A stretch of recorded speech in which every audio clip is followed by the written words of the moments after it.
Hai, selamat datang ke channel saya. Okey, saya ingin menerangkan tentang projek heater. Okey, berikut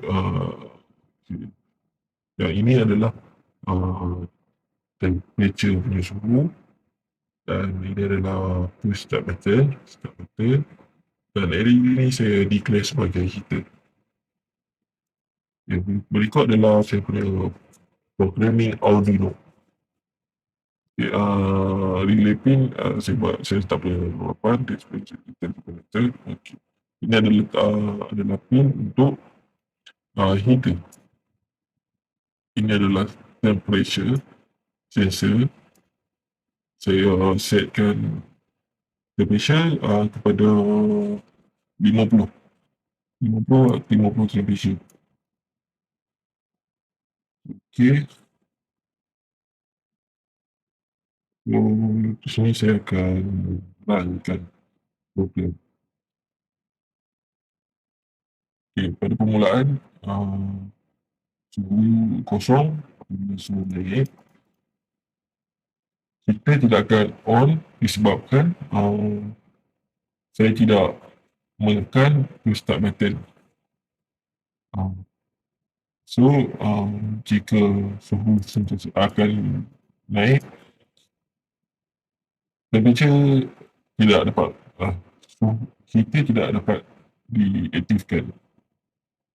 Jadi untuk mengaktifkan temperature, saya mestilah menekan push start button.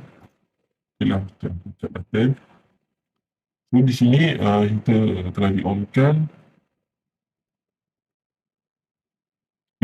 Temperature akan naik sehingga 50 disebabkan saya menetapkan 50 kepada arduino.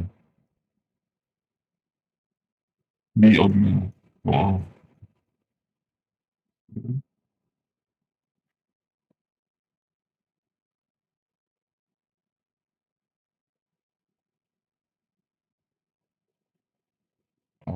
Apabila capai pada suhu yang diinginkan,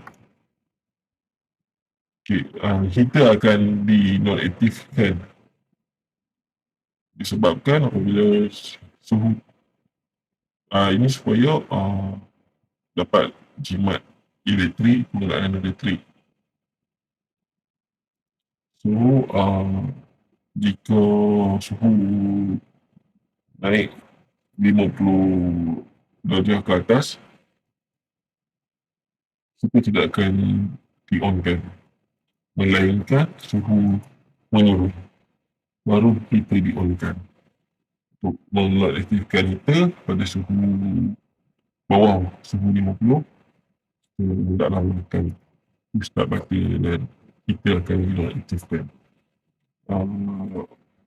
Sebab saya membuat projek heater ini adalah bertujuan saya menargetkan pemasaran di negara-negara yang sejuk. Disebabkan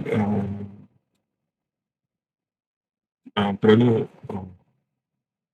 saya tidak dapat melejitkan heater ini di pasaran Malaysia disebabkan cuaca Malaysia yang sebabkan Malaysia berada di garisan khatulistiwa. Sekian, terima kasih. Harap video ini dapat membantu.